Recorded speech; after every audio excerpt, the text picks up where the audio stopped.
the refugees. And so you have the major international organizations, including the United Nations in particular, that's bringing its expertise and resources to bear. As I mentioned a moment ago, President Biden asked our Congress for emergency support to include very significant humanitarian support to help Ukraine deal with the humanitarian consequences of this war of aggression against Ukraine, both within Ukraine itself, but also in the surrounding countries that are receiving refugees. So we're bringing our own technical expertise to bear, including here in the Republic of Moldova. We'll also be bringing resources to bear to help alleviate some of the burden that Moldova and other countries are carrying. Mihaela Ursu, TVR, Moldova. A question to the Secretary of State. Which way do you assess the submittal by the Republic of Moldova of the application to join European Union, and which way the United States of America can help us out in this process? For example, could we expect maybe some support in order to strengthen our energy independence, which is a vital thing in order to have independence, true independence in our country? Thank you. I, of course, can't speak for the European Union, but I can say that we very much support Moldova's European aspirations and welcome the work that's being done in that direction. This is the will of the Moldovan people, and we welcome the pursuit of closer ties, greater integration. But ultimately, of course, that process is up to Moldova and the European Union and its member countries. When it comes to energy independence, I think that's absolutely vital. That independence or energy security is actually critical to maintaining one's sovereignty and independence. And that's exactly why we are working to support Moldova in its efforts to build greater energy security and energy diversification.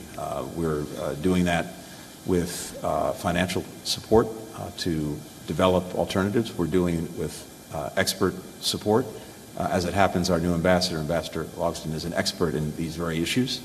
And so we'll be working very, very closely with Moldova, as we have been already, to help produce greater diversification, greater energy security, in the coming years. I think this is something vital to pursue for all countries, and we know also what can happen when any country is, and this is the case for many, overly reliant on others that prove in one way or another not to be reliable suppliers. So this is very much a focus of what we're doing together, and it's something we'll be pursuing very actively right now and in the months and years ahead. Mulțumim. Acum îi voi ceda.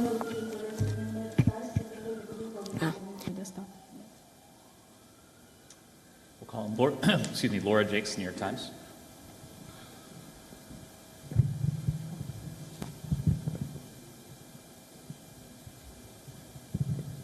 Good morning. Hello, Madam President. Thank you for having us. Secretary Blinken, given that the State Department has again urged Americans to leave Russia immediately, are you considering closing the U.S. Embassy in Moscow? And regardless, what is the Biden administration doing about the detention of American basketball player Brittany Griner? Was this a retaliatory move by the Russian government? And was the announcement of her arrest yesterday what prompted the new travel alert? And then finally, how seriously is the U.S. considering selling additional F-16s to Poland so that Poland can give its MiGs to Ukraine? And realistically, how quickly can this happen to help against the invasion? Thanks. Lara, thanks very much. With regard to the individual you mentioned, there's only so much I can say given privacy considerations at this point. Let me just say more generally, whenever an American is detained anywhere in the world, we of course stand ready to provide every possible assistance. And that includes in Russia. As you know, and we've talked about this for a long time, we've been seeking the release of Paul Whelan and Trevor Reed for some time, both of whom are unjustly detained. We have an embassy team that's working on the cases of other Americans. who are detained in Russia. We're doing everything we can to see to it that their rights are upheld and respected.